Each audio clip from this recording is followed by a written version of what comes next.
j'espère que vous allez bien et j'espère que vous êtes motivés pour cette nouvelle vidéo. De quoi allons-nous parler aujourd'hui? Aujourd'hui, on va voir 3 prépositions qui sont souvent mal utilisées en anglais. Donc, on va parler de la préposition in, on et at. Donc, pourquoi ces 3 prépositions-là? Il y en a plein d'autres, je vous ferai plein d'autres vidéos sur les autres. Mais ces 3-là sont très importantes parce qu'elles se ressemblent un peu et que des fois, on va pouvoir les utiliser un petit peu de la même façon. Mais voilà, il y a quand même toujours des choses spécifiques qui font que, voilà, on va utiliser in ou on va utiliser on. D'accord? Mais à chaque fois, voilà, c'est vraiment très spécifique, quoi. Donc, c'est pour ça que là, j'ai fait une vidéo sur ces 3 premières prépositions qu'on va du coup parler aujourd'hui. Et c'est pour ça qu'aujourd'hui, du coup, je fais une vidéo sur ces 3 prépositions-là et pas sur toutes les prépositions. Parce que déjà, de 1, sinon la vidéo va durer des heures. Et en plus de ça, eh bien, du coup, ces 3-là, elles se ressemblent vachement. Donc, voilà. Donc, si toi aussi, forcément, tu connais ces prépositions, mais tu as encore du mal et tu te demandes si tu dois utiliser in, on ou at. Des fois, tu sais pas. Des fois, tu dis, je sais pas lequel je dois utiliser. Eh bien, assis-toi correctement, prends bien ton cahier et ton stylo et c'est parti pour le début de la vidéo.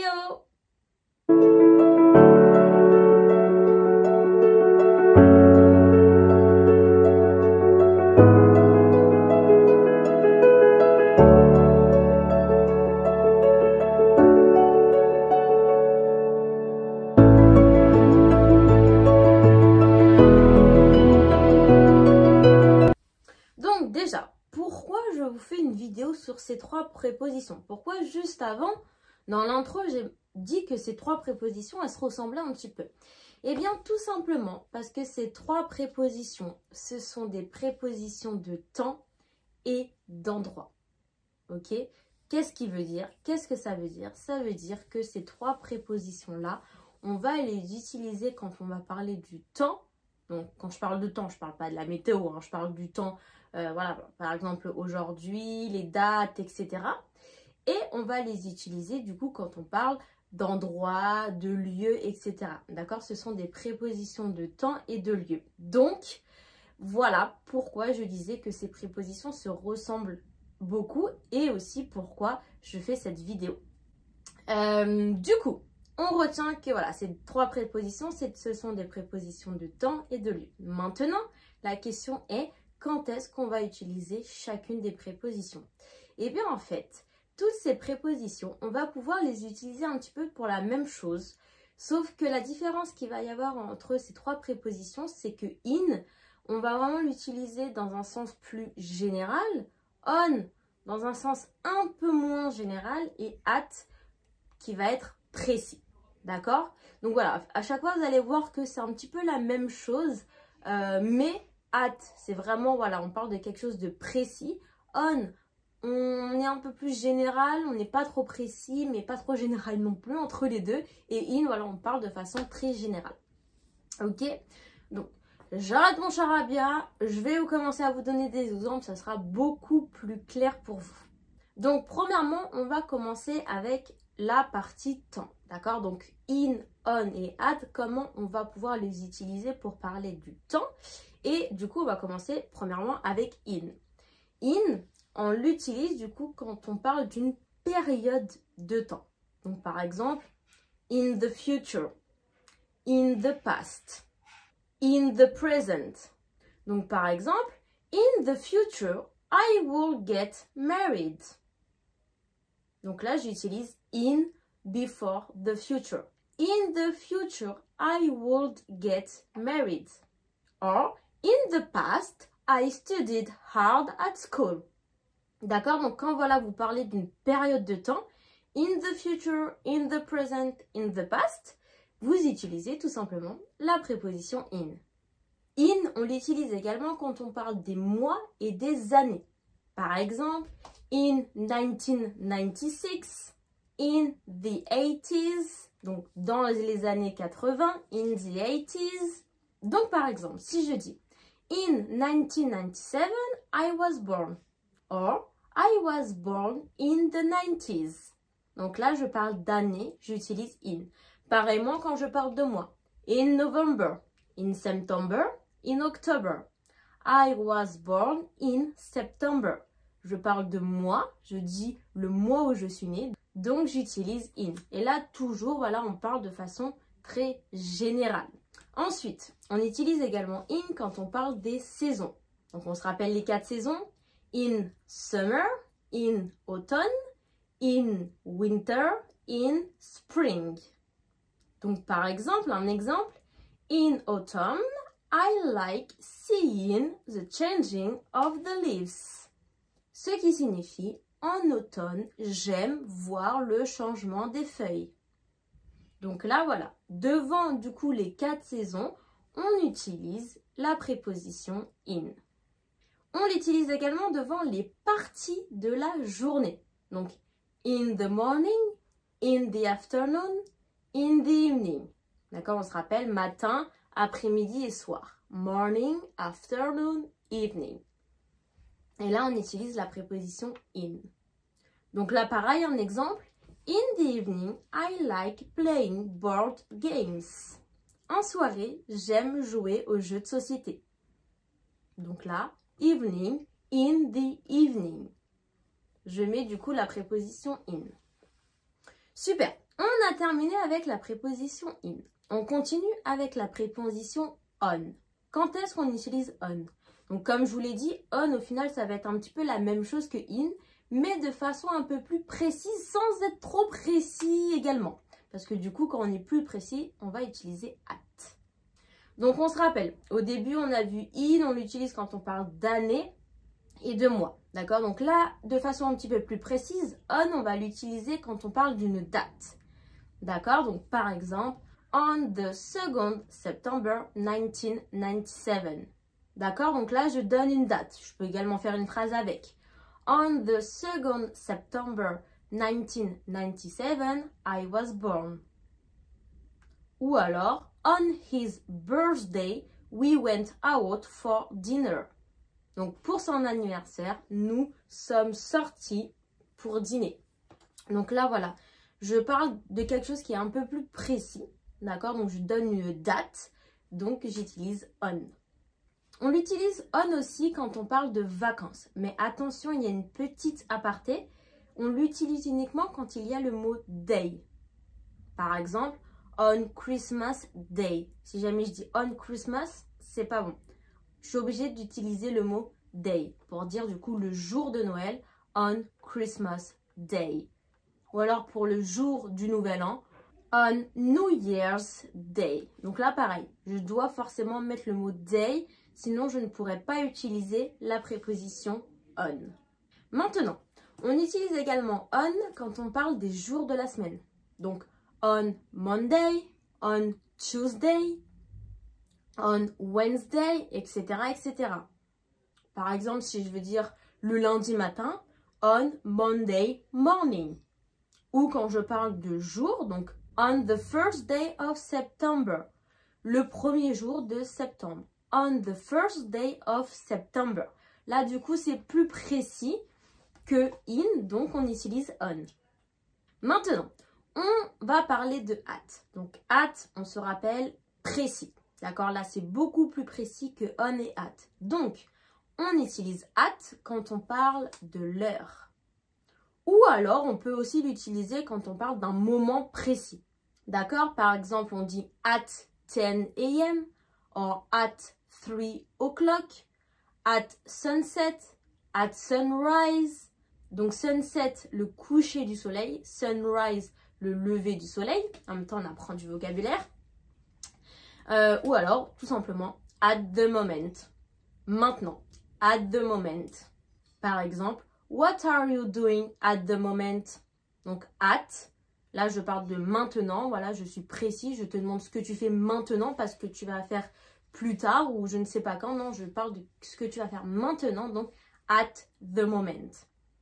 On utilise également at quand on parle de vacances, mais cette fois-ci sans le mot day. D'accord? Donc, vous vous rappelez, je vous ai dit on l'utilise quand on parle de vacances ou voilà, de Noël et du jour de l'an, mais en utilisant le mot day. Si jamais vous n'utilisez pas le mot day, dans ces cas-là, il ne faudra pas utiliser la préposition on, mais la préposition at.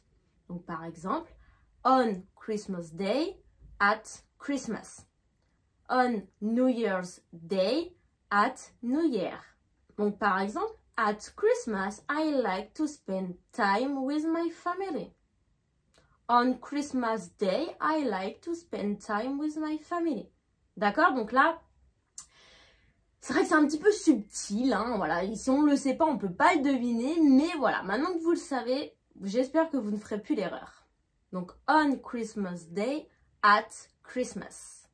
Et pour finir, pour la préposition at, on l'utilise aussi quand on parle de jour, mais là, c'est une exception. Donc, vous vous rappelez, quand on parle des périodes de la journée, donc matin, après-midi, soir, je vous ai dit, on utilise in. In the morning, in the afternoon, in the evening. Ok, parfait.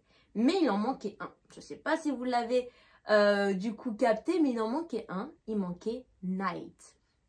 Et ça, c'est une exception. Du coup, le soir, on dit pas in the night, mais on dit at night. D'accord? Donc, retenez bien. In the morning, in the afternoon, in the evening, at night. D'accord? Il y a uniquement pour le dernier, pour night, qu'on utilise at. D'accord? Sinon, on utilise toujours in.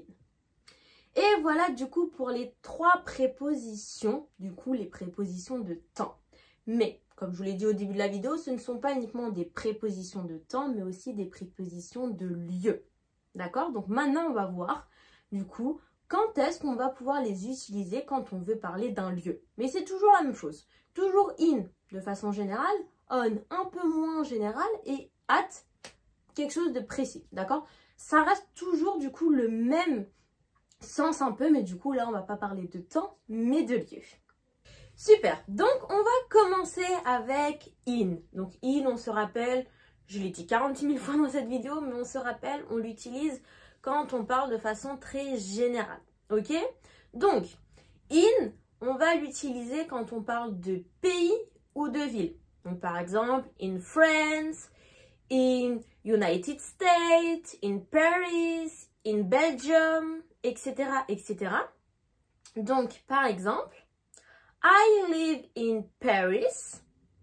Ou alors, when I went to Italy, I stayed in Palermo.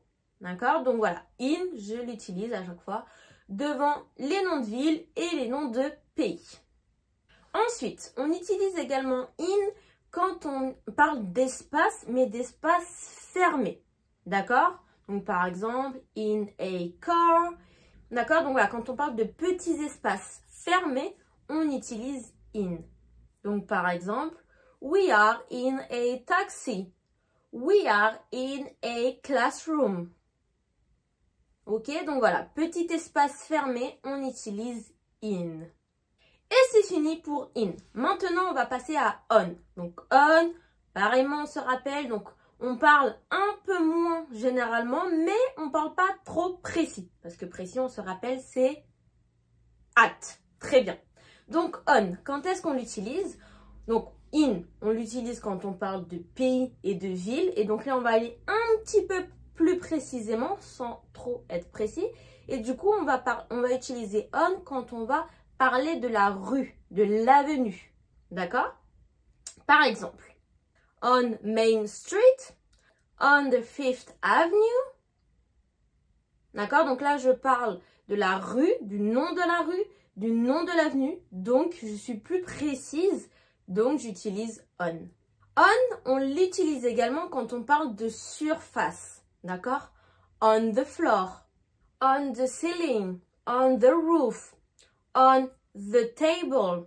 Alors, petit aparté pour ceiling and roof, pour ceux qui ne savent pas. Donc, ceiling, c'est le plafond. Roof, c'est le toit. D'accord? On the ceiling, on the roof, on the table. D'accord? Donc, quand on parle d'une surface, on parle on. D'accord? On est sur la surface. We are on the surface. Alright? So, for example, her office is on the first floor. Son bureau est au premier étage. on the first floor.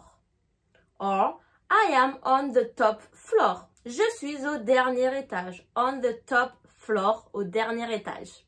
Ensuite, on l'utilise également quand on parle des transports publics. D'accord? Donc, par exemple, on the bus, on the train. Ou aussi quand on parle de médias, on the TV, on the radio, on the news. D'accord? Donc voilà, transport public, médias, on va utiliser on. Donc par exemple, I was on the radio last week. On the radio. Média on. Et maintenant, et pour finir cette vidéo, on va voir at. Donc quand est-ce qu'on utilise at? Donc toujours la même chose. Donc là, on se rappelle in, pays, ville. On parle de rue et d'avenue. Donc at, plus précisément, quand on donne l'adresse exacte. D'accord? Donc quand on donne l'adresse exacte, on est très précis. Donc on utilise at. Donc par exemple, at 10th Street. Ou alors, at the red house. D'accord? Là, je suis très précis. Je te parle de la couleur de ma maison. D'accord? Donc, at the red house. D'accord? Donc, on se rappelle précis at. Donc, pareil, quand on parle d'un endroit très, très précis. Donc, par exemple, si je veux parler du bus, donc, on the bus, ok? At the bus station. D'accord? Là, je parle précisément. At the bus station. Quand je dis on the bus, je comprends que tu es dans le bus, mais je ne sais pas où tu es exactement.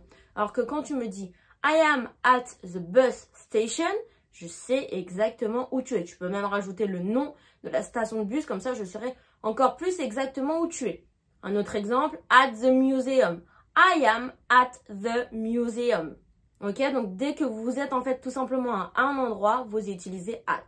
At the bakery, à la boulangerie. At the museum, au musée. D'accord? Donc voilà, dès que vous êtes à un endroit très précis, vous utilisez at. Pareil quand on parle de la maison, du travail, etc. At home, at work, at school. D'accord? Tout ça, c'est exactement la même chose. On utilise toujours at. I am at home. I am at school. I am at work. Je suis au travail, je suis à la maison et je suis à l'école.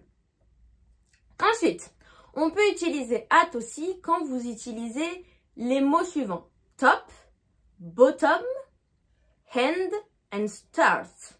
D'accord? Donc, top en haut, bottom en bas, start le commencement, end la fin. D'accord? À chaque fois que vous utilisez ces 4 mots, eh bien, vous devez utiliser la préposition at.